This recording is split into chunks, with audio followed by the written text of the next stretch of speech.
Oil message ప్రపంచ ఆర్థిక వ్యవస్థకి ఊరటనిచ్చే శుభవార్త ఇది. అమెరికా ఇరాన్ల మధ్య కుదిరిన శాంతి ఒప్పందంతో హార్మోజ్ జలసంధిలో నౌకాయానం మళ్లీ ఊపిరి పీల్చుకుంది. సోమవారం ఒక్కరోజే రికార్డు స్థాయిలో చమురు రవాణా జరిగింది. మరి ఈ అంతర్జాతీయ పరిణామం భారత్ కి ఎలాంటి మేలు చేయబోతోంది? దేశంలో పెట్రోల్, డీజిల్ ధరలు తగ్గుతాయా? మన చమురు కష్టాలు తీరినట్టేనా? ప్రపంచానికి ముడి చమురును సరఫరా చేసే కీలక మార్గం హార్మూజ్ జలసంధి.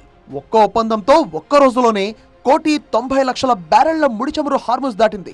ఇన్నాళ్లు యుద్ధ మేఘాలతో అట్టుడికిన ఈ ప్రాంతం ఇప్పుడు శాంతి ఒప్పందంతో మళ్లీ కళకళ్లాడుతోంది. అమెరికా అధ్యక్షుడు డొనాల్డ్ ట్రంప్ తన ట్రూత్ సోషల్ వేదికగా ఓ విషయాన్ని ప్రకటించారు.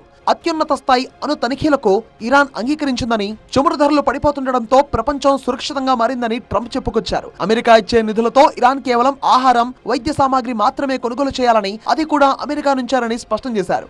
అంతర్జాతీయంగా జరుగుతున్న ఈ పరిణామాలు భారత ఆర్థిక వ్యవస్థకు ఊపిరిపోసేలా కనిపిస్తున్నాయి. ఎందుకంటే భారత్ తన ముడి చమురు అవసరాల్లో దాదాపు 80% పైగా దిగుమతులపైనే ఆధారపడుతోంది. అందులోనూ ఎక్కువ భాగం ఈ హార్మోజ్ జలసంధి మీదుగానే దేశానికి రావాల్సి ఉంటుంది. ఇన్నాళ్లు అక్కడ నెలకొన్న ఉద్రిక్తతల వల్ల భారత్ కు చమురు సరఫరా ఎక్కడ నిలిచిపోతుందో అన్న భయాందోళన ఉండేవి. కానీ ఇప్పుడు మార్గం సుగమం కావడంతో ఆ అడ్డంకులన్నీ తొలగిపోయాయి. అంతేకాదు యుద్ధ భయాల వల్ల ఇన్నాళ్లు పెరిగిన ఇన్సూరెన్స్ ప్రీమియంలు, రవాణా ఛార్జీలు కూడా భారీగా తగ్గనుండడం భారత్ కు కలిసి వచ్చే అంశం. ఈ క్రమంలోనే సామాన్యులను వేధిస్తున్న ప్రధాన ప్రశ్న, భారత్ లో చమురు కష్టాలు తీరినట్టేనా?